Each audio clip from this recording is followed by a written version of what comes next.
Ladies and gentlemen, welcome to this vlog, to this podcast. And let me tell you, I don't know about you, when it comes to state politics, I'm confused. I lost it.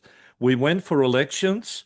We have a new government, Liberal government, which is probably only going to last 2 weeks at the most. We don't know. Is then Labour going to come in? Then we have a member for the Legislative Council who's put her hand up to become a treasurer in a Labour government. I don't know. I've lost it. I'm going to talk to her. Ruth Forrest, welcome. Wade, thank you, Wade. It's always good to join you. Yeah, well, you're joining a confused person here, and I've been talking to a number of people here on the island, and I Yeah. hear similar stories that in terms of how come that we have an election, we choose a new government, or a new government is forming because the Liberal Party, of course, had first option to create to get on with the job. Now they appoint a number of people in ministerial roles, and hey, like Gavin Pearce, we all know him here on King Island, used to be a federal member, now he's going to be one of the jobs, Minister for Agriculture. But then it looks like the moment the government is going to sit, Parliament is going to sit, what is happening? Are we going to go for elections again then, or what's the story? You just have to start with that last point, Wade. I think that's the last thing people want to do is to go back to the polls again. So perhaps just to explain what happened and why the governor has made the decisions that she has. So like last, well, it seems like a long time ago. It's not that long ago. The government brought in a budget that was basically denied the reality that we're facing in terms of our budgetary challenges and had all sorts of hidden cuts and things like that to the public service in it. There was a lot of discontent, including for myself, because the government kept claiming that they were on a pathway to surplus. There was absolutely no evidence of that in the budget papers.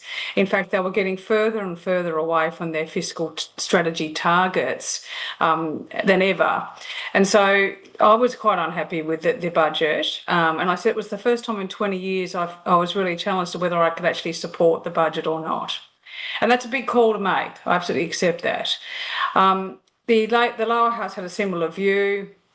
The Labor Party, Dean Winter, when he did his budget reply, flagged that he would move a no confidence motion if the majority of the House agreed that this budget was so bad that he couldn't continue to support the government on it. And that he was given that assurance by the members. The no confidence motion was moved and successful. So in the normal circumstances there, the Premier if it was in the Premier, not the Treasurer, maybe you could argue it should have been in the Treasurer, it was about the budget. In any event, normally the person who had the no confidence motion successfully moved against them would resign and step down, and you'd replace them with another person from your team. Jerry Rockcliffe said he was the only one that could possibly lead the Liberal Party, which is an interesting statement because there's a lot of other members in the team, but that was his view, and according to him, the view of his party. So he went to the governor and asked for an election. That was his stated position, and the governor did that, and also asked talk to Dean Winters to see whether he would seek to form a parliament.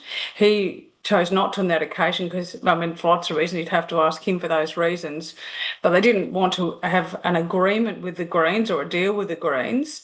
And so he said, well, the only thing is that we can't do that. So the Premier went back to the governor and she called an election because she didn't believe that anyone had the confidence of the House. So the election was called. And we went through the motions in the middle of winter, which is not usually the ideal time for election. And the people decided that they basically wanted the same number of members in each of the major parties, which are exactly the same, and the same number of Greens and the same number, effectively, of independents. There's one shooter, Fisher and Farmer that was elected, but the rest are independents. So no party won a majority, and that's important because when that's the case, under our constitution, the governor is basically required to recommission the current premier.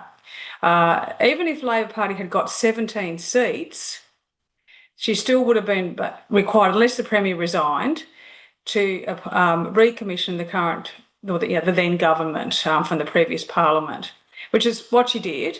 But she did say in her explanation as to her decision that confidence needs to be tested in the Parliament. That's where it should occur.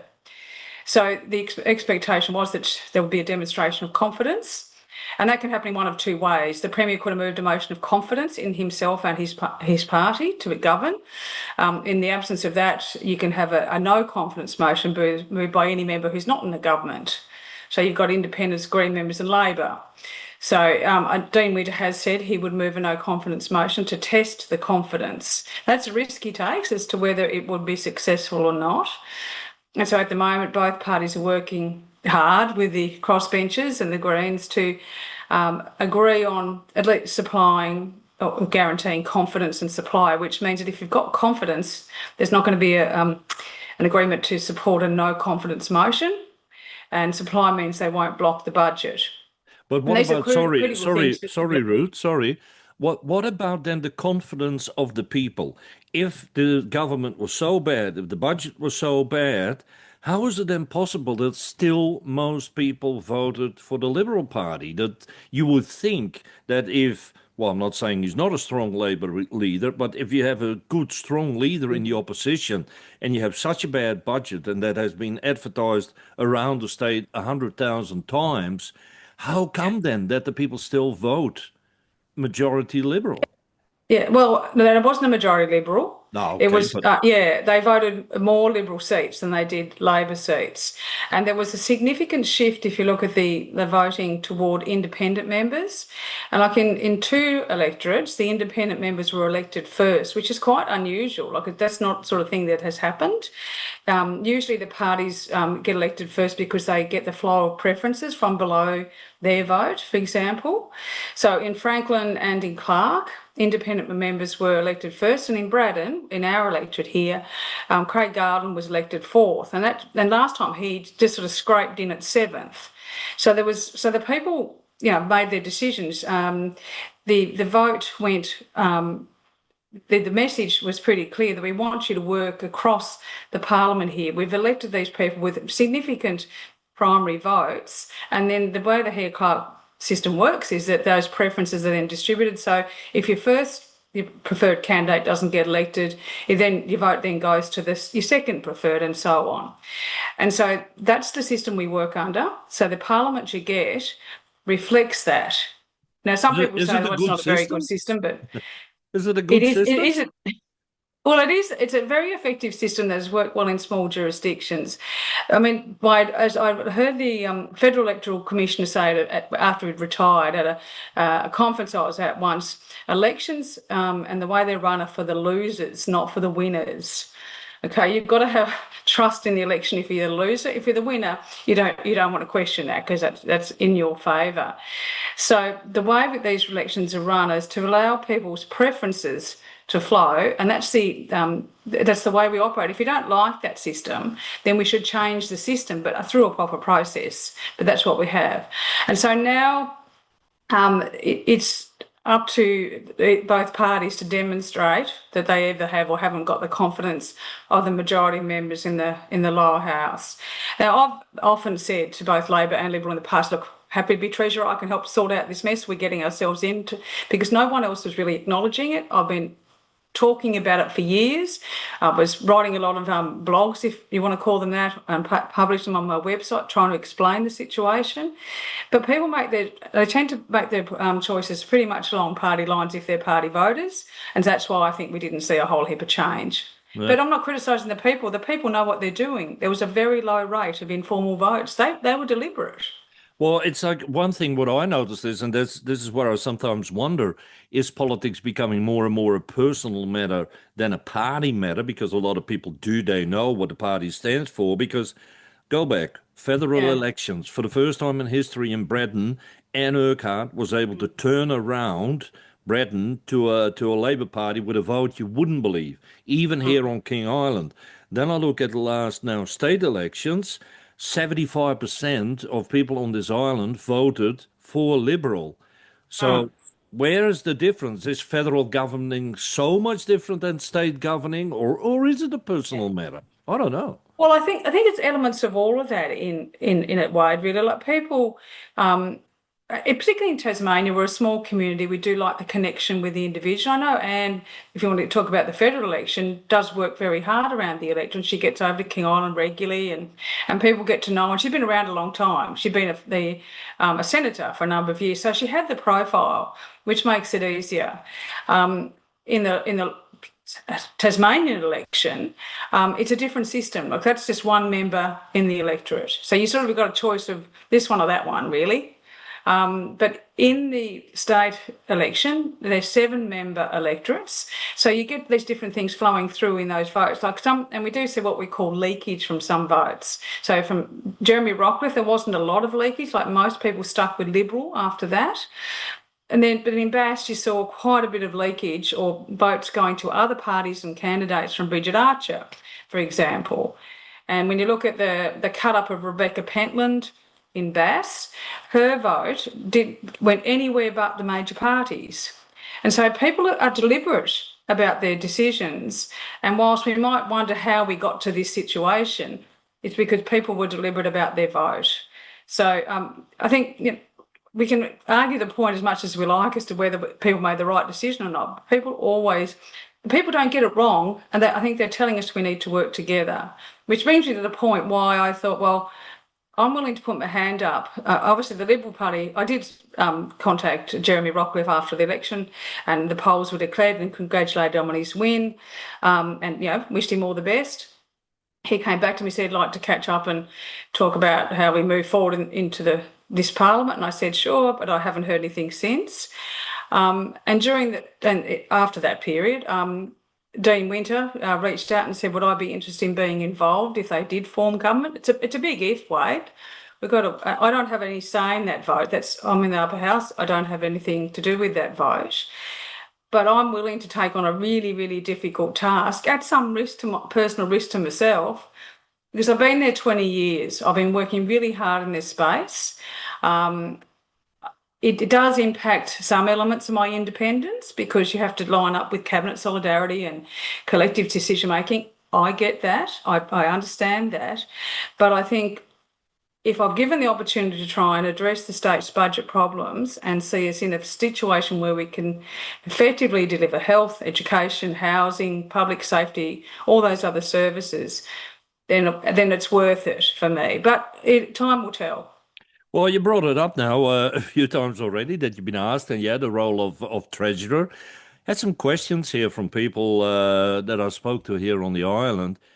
How is it possible that you're in the Legislative Council and you have your job there as an independent and you have been chosen to be in the Legislative Council? How can you become then the treasurer? Because you're not in the House of Assembly. You're in the Legislative Council. How does that work? Yeah. Well, I mean, any member in the Parliament can fulfil that role. Since my time in Parliament, we've had treasurers in our house, and prior to my time there, we've had treasurers in our house. Generally, what has happened in more recent times is that during question time in the House of Assembly, any minister in the upper house, and we've got 3 at the moment, Liberal ministers. Prior to that, we had some Labor ministers who would go to the House of Assembly for their question time, but they'd have to come back to be able to sit in our house, and that enabled more scrutiny from lower house members. But the job is not dependent on where you sit. Okay, the Premier can come from the upper house. It's unusual. But it's having a treasurer in the upper house is not unusual. It doesn't happen that often, but there's nothing unusual about it.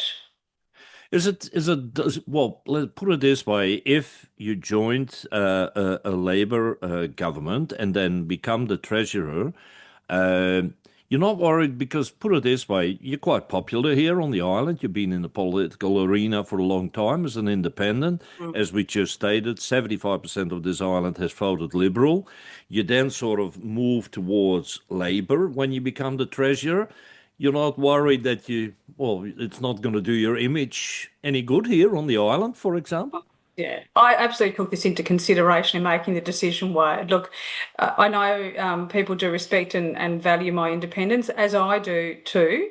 But this problem we're facing is much bigger than me. It's much bigger than any one individual member or party. And I think I'm probably the person in the parliament who's most, has done most work on this, the budget, on a set, scrutinising budgets, on understanding of our financial position.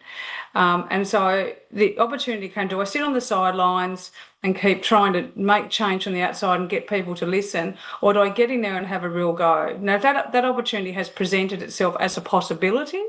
If that happens, I will take it. But if it doesn't, no skin off my nose. I'll go can just continue being an independent member in the upper house and the chair of the Public Accounts Committee and doing all the other committee work I do. So it was an opportunity that presented. I did give it lots of thought about what people in the electorate might think, and I appreciate that King Island is predominantly a very liberal voting island, but they've been very supportive of me, the people over there, and I certainly appreciate that. This is not turning against those values or that, the fact that they have those views. It's trying to work in the best interests of all of them, all the King Island people, and all the people of Tasmania, quite frankly. Now it's all about budget, hey, that brought the whole thing down and restarting again. What I don't understand is you would think even Jeremy Rockcliffe, been in politics for a couple of decades now and be a premier for a while and have a department, have advisors, have experts helping him, I'm sure.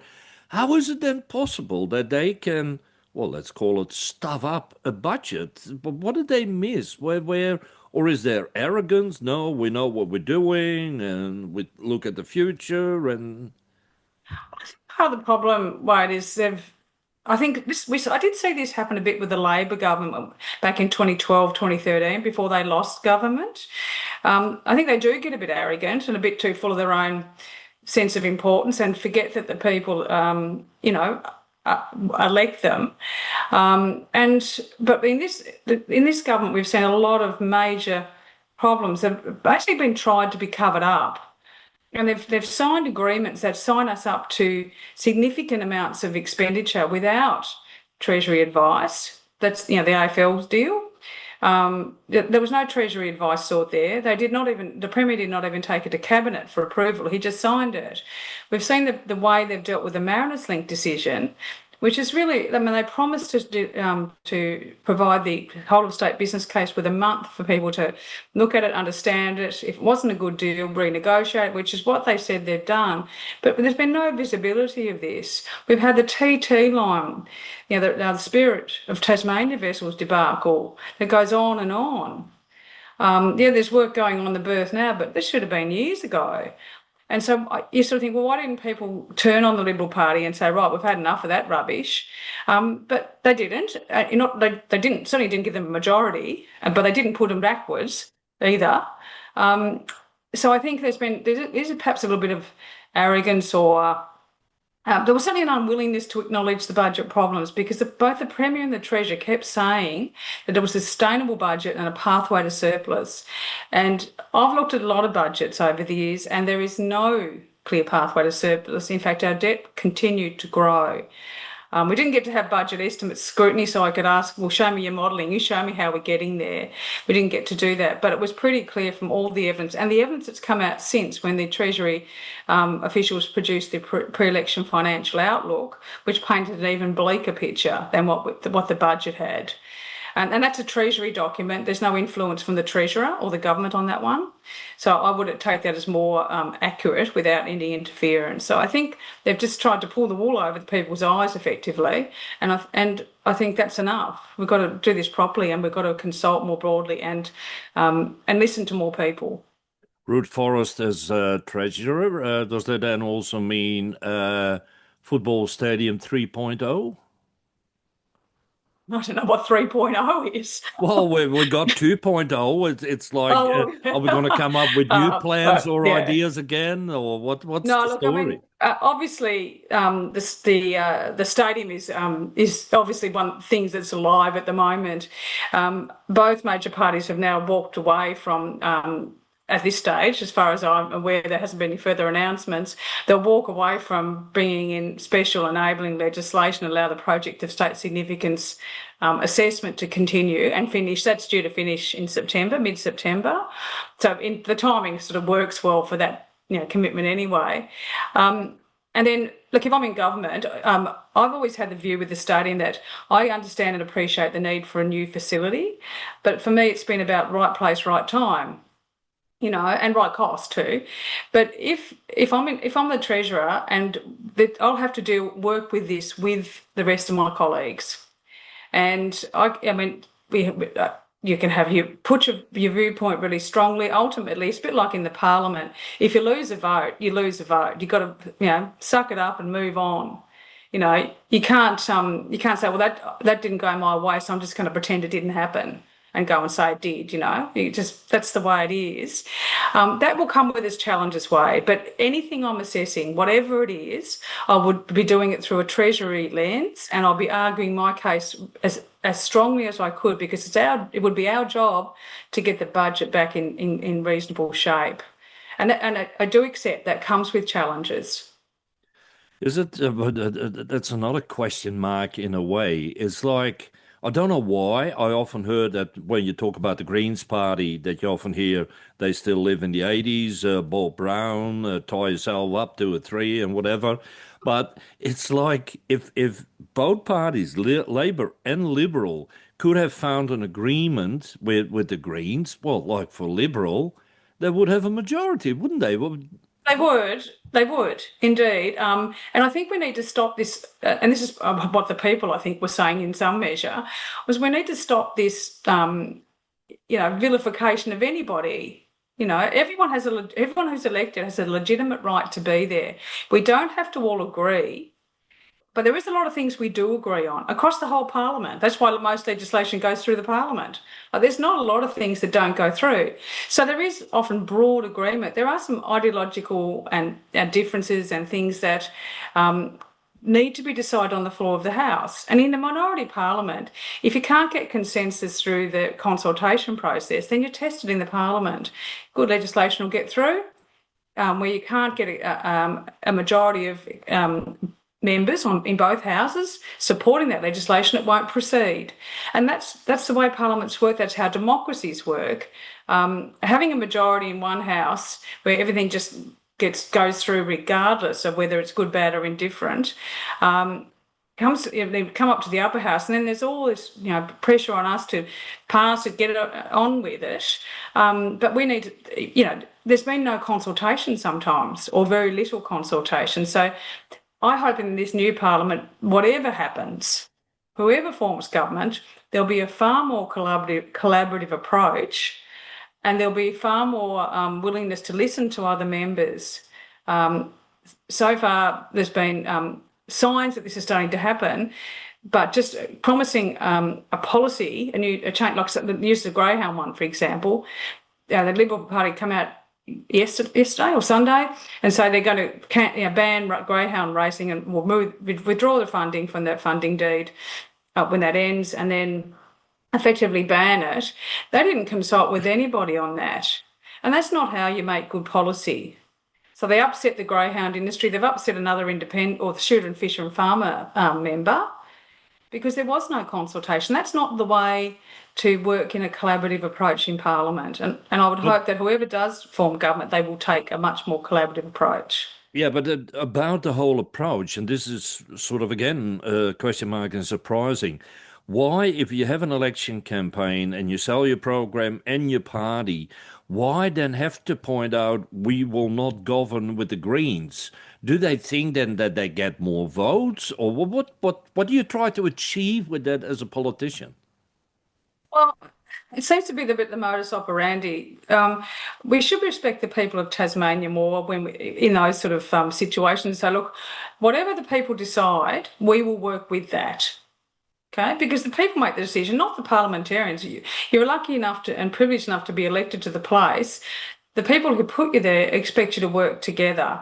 And whilst that'll look different at different times, and often we've had many majority governments, but we've had 3 minority governments now. So we have to do things differently because that's what the people expect. So I'd like to see in the future that we don't make statements like that.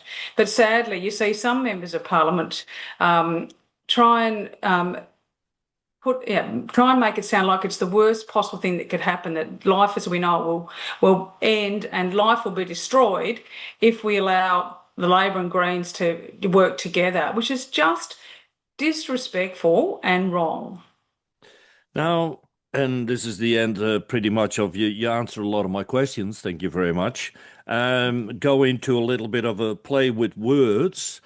I remember how, I can't call, don't know how many times, but there have been a number of times when we talked about and you asked questions on behalf of King Island in the Legislative Council and asked again and again with ministers in Parliament.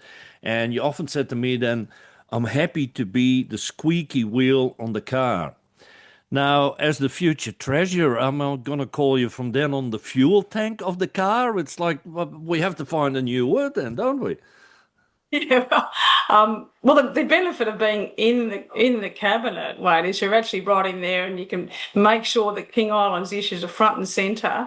And I'm sure all members of Parliament in cabinet, make sure their community's voices are heard. And I would absolutely be doing that. And so where there were issues raised, I may not be asking questions on the floor of Parliament, but I would rely on the intel from my community to say, what is it we need here? When are we going to deliver that community paramedic and the ambulance building, for example? And so it'd be a little bit different way of getting the information, hopefully, and hopefully you would actually get answers. So, treasurer from which date, you think, roughly? Oh, look, that's there will be Parliament resumes on the 19th, like Tuesday week, like only about a week away. And depending on what happens, there'll either be a successful motion of confidence or no confidence, whichever way it goes. And then if there's a change of government, then there'll be a little bit of a delay while a Labor government was sworn in. And of course, then there's the changing of the deck chairs, if you like. Because, when you're an independent or when you're an opposition member, you don't have access to any departmental people. I've never had access to Treasury to find out, what is really going on. And so all the information I can glean is what I can get out of them, which I'm sure is less than everything. So there would be an opportunity for me if that happened to actually then get into Treasury and fully understand the challenge.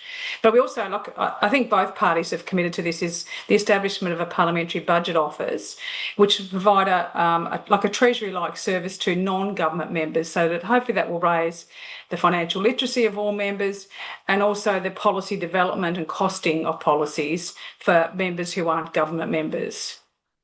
Well, the only thing I can say, Ruth, we thank you very much for your time. I'm sick and tired of democratic sausages, so can we please Yeah, not we have don't need that any more. happening again? And yeah, we wait And and see what if happens. members of the community have questions, Wade, look, I'm really happy to try and answer them. I will answer them. They may not be the answers they want to hear, perhaps, I don't know. But I just hope that if I do take on this role, the King Island people will know that I'm still there for them. I'm still their elected member. I won't give up fighting for King Island, and I may have like a bigger seat at the table, perhaps, where the decisions are made. Well, at least you can open more doors. That who knows, that might help. We're going to close this door. And Ruth Forrest, thank you very much for your time. Thanks, Wade. Thank you very much for the opportunity to try and explain how it's working or not.